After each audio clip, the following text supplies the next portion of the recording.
I wanted to know, how do you become a top project manager? Like an unreal one. And to do this, I didn't want to talk to just anyone. I wanted to talk to the best.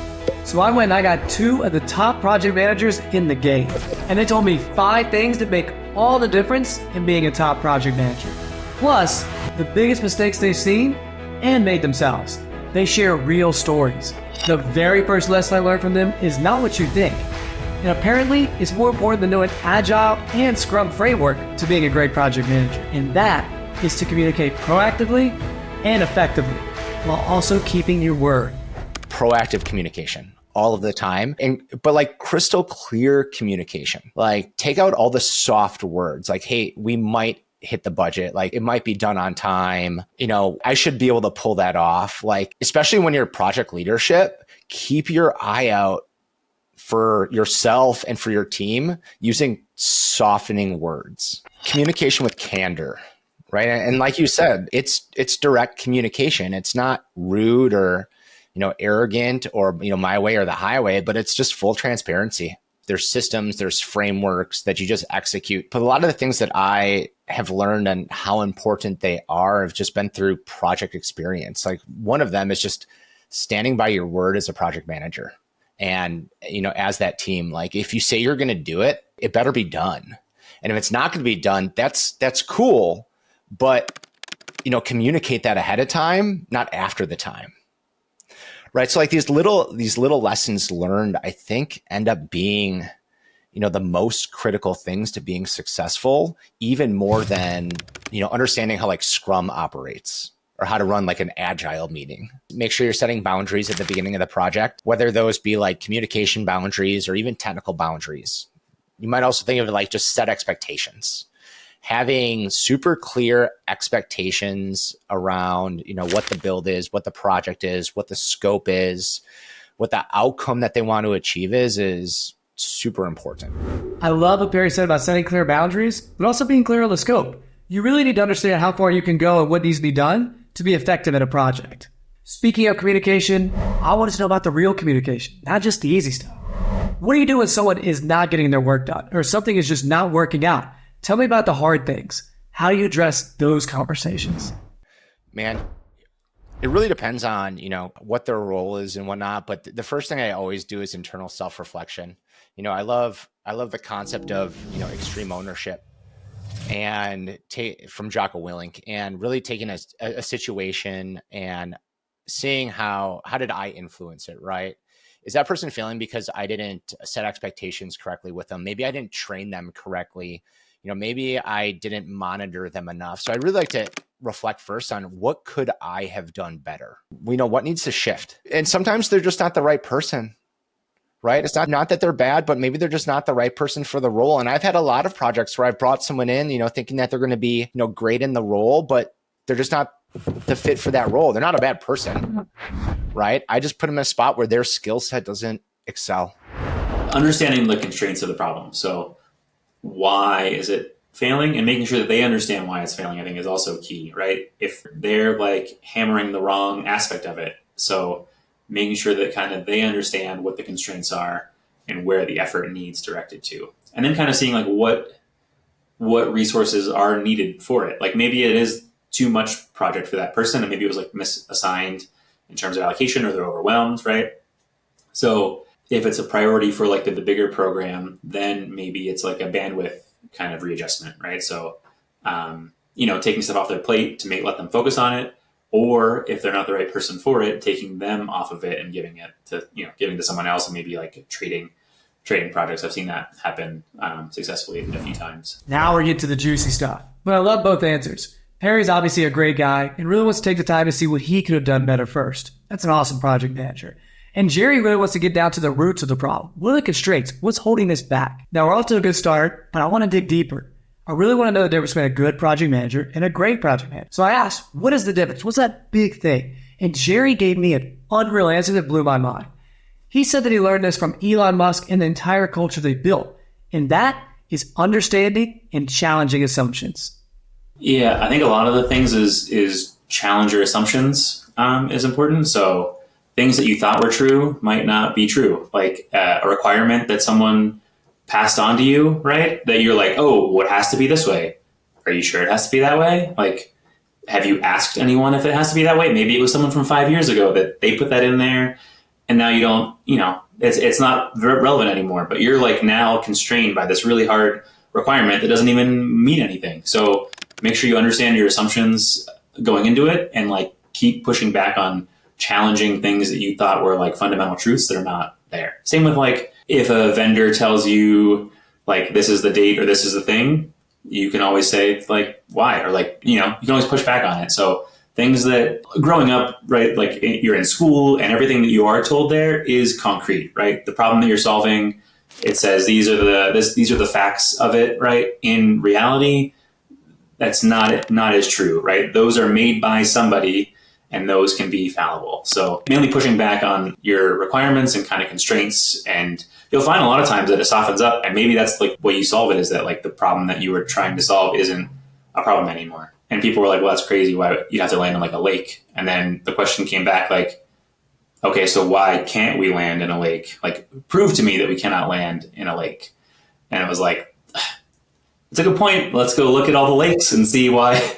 Is there a lake we can land in? Can you imagine being in that meeting with Elon where he's like, why can't we land in a lake? Apparently they had all the facts and they were still right, but he still made them investigate, which is good.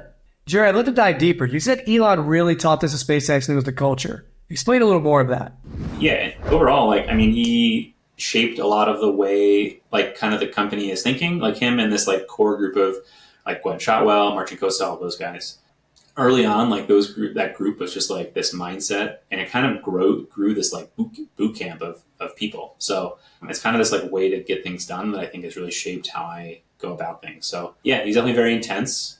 I would not recommend typically being in technical meetings with him. As a person socially at events, he's kind of a chill guy, talks about video games, and, he's just like a nerdy dude that's hanging out. But for work stuff, he's very demanding, right? There's no like compromise on things. So, and he's going to challenge you and be like, why can't we do this? So like, why, or you're like, oh, we can do this, but not this. And he goes, no, why can't we do both of them? Like, show me, like, with math and like physics and like first principles, why you said it's impossible, prove to me that it's impossible, or like, let's see it. So, all right. So if you want to build rockets, you want to build billion-dollar companies, we just need to question everything. I guess that's a secret. The next lesson just completely caught me off guard. In your career early on, you're told to focus on one thing and get really good at it. But as I dove deeper and asked questions to both of these two, I found a common similarity. They tried so many different things early on in their career. So many different things. They wore different hats, learned every part, and did different jobs, and that made them much better project managers. So what I really took away from this is both of these two, who are highly successful and amazing companies, just followed their passion. They really just tried to learn things rather than just focusing on one project or one thing. And now they're much more adaptable. They can do so many different things, and they truly understand what everyone else is working on because they've done it. I've thought a lot about this one, and it could be positive or negative. I don't know because I never did anything about it. But, I've worked for Accenture since 2011. It's now, if you're listening to this, it's 2024, right? So I've been at the same company for a super long time. And I always wonder, like, is that a good thing or a bad thing, right? It's like, maybe I've missed out on opportunities because I'm complacent staying with the same spot. But I also think that I've got a lot of experience and a lot of investment into the company I've been working with at the same point in time as well. I work with a lot of like marketing agencies, and it's very common in that industry to like just jump to different companies for raises, right? Like you'll be a PM at one company and you want a promotion. Instead of just waiting around in that company to get it, you just hop to a different one. So I've literally worked at a client with a PM that has worked for the same client, but with different companies. It's been wild seeing that. So I always wonder, like, am I missing something by not doing that? The choice that's had the biggest impact, either positive or negative, I would say the biggest choice, maybe just being open to things, saying yes and kind of looking for opportunities. And maybe, like I mentioned, I kind of have a wide variety of, I've kind of been spread out along the kind of development life cycle, and some people kind of narrow in and would say, well, no, that's not for me because I'm kind of in here. I think I like the idea of having more breadth there, of like kind of pursuing passions, even if it's not kind of, you get told early on in your career that, well, you need to kind of narrow in on something, get a focus. Otherwise people are going to be confused. And like recruiters definitely have been confused looking at my resume because they're like, well, we can't tell if you're a design engineer or a manufacturing engineer or whatnot. But I think choosing the things that I think are interesting to me and that are, just the most fulfilling to work on and what I want to work on next and kind of getting experience where I want to get it, I think has been, the most impactful, even if at times it's had some detriment in terms of trying to grow in your career. But the thing is, like a lot of people that are the top of their field or like different executives have kind of or need a wider range sometimes because they came up in one very narrow part. They're softer in another area. So I think, just kind of tackling things that I want to tackle. And sometimes it's hard to kind of break out of different boxes that people put you in. But I find it much more enjoyable to be able to do all the things that I want to work on instead of just kind of one narrow field. My first project I was ever on at Accenture, and it was really interesting because a lot of people get hired to Accenture and you just get hired for a general open role. You don't get hired for a spot at a client. They're like, hey, we need an analyst in digital marketing. They hire an analyst in digital marketing and then they find you a client later. Well, I got hired specifically for a client role where they needed someone who is a digital marketer, someone who is, fairly tech savvy, but not a developer, someone who's kind of a marketer, but they're not a Photoshop person, right? To sit in between and really translate, what does the business want? How does marketing want to execute it? And then we own the development team of how's the development team going to actually build it, right? So I was essentially an analyst on the project. And I think it was so important in my career because I had to do so many different things. It was website building, it was website maintaining, it was analytics, it was SEO. We managed their consumer database, so email campaigns, SMS campaigns. And it really gave me a huge breadth in the marketing world, where a lot of people right off the bat, it's like, hey, you're a paid ad person, and you're just paid ads. So I got to understand everything in the digital marketing space, at least in the space that I was in, which was really cool. It set me up for great success in the future because I had a lot of experience doing a lot of different things. That was awesome. And honestly, I can add to this. When I was at ClickUp, I was our first sales rep, our first customer service rep. I worked almost every single job at that company except development. I'm terrible. But I did everything. It made me much stronger as a company grew. Now to the next part. I really believe in this one. Number 4 is huge. I know that people are one of the most important parts of any job. Any job. So when you're working in a project management, you really need to understand who this person is, what they care about, what their strengths are, how to talk to them. So you really, really need to understand team dynamics and leadership.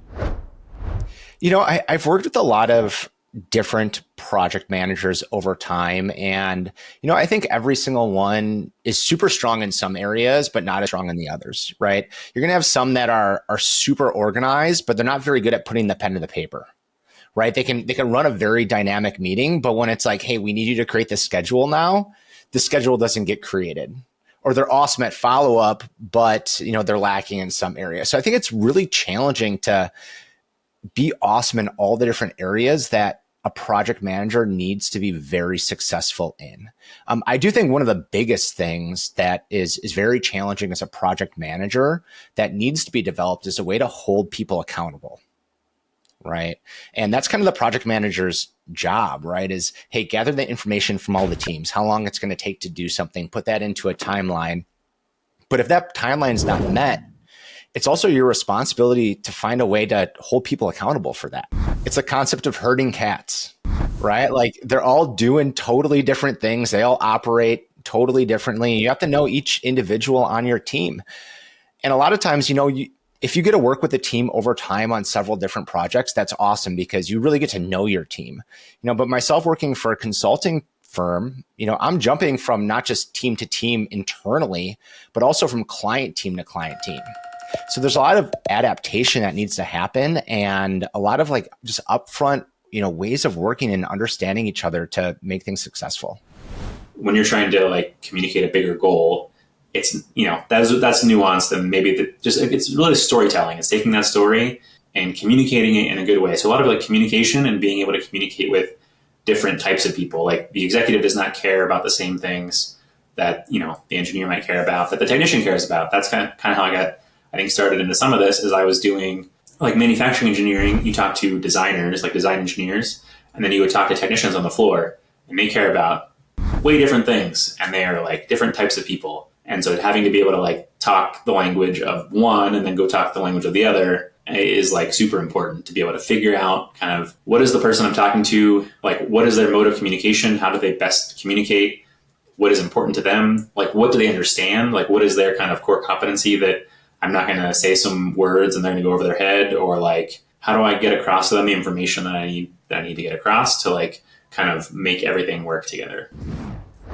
So you heard it directly from the source. I really undervalued how important knowing people is in project management. I know it is in general, but in project management, it sounds like it's one of the most important things. And now the last lesson, something I believe in more than anything in the group. So the last two just really hit me, and I realized maybe they're true for every career. But this is continuous learning and development. But the real shocker is they didn't just learn from podcasts and books. They learned from people. There's three big channels that I love for training. The first one is just the people, right? People in my life, people that I work with.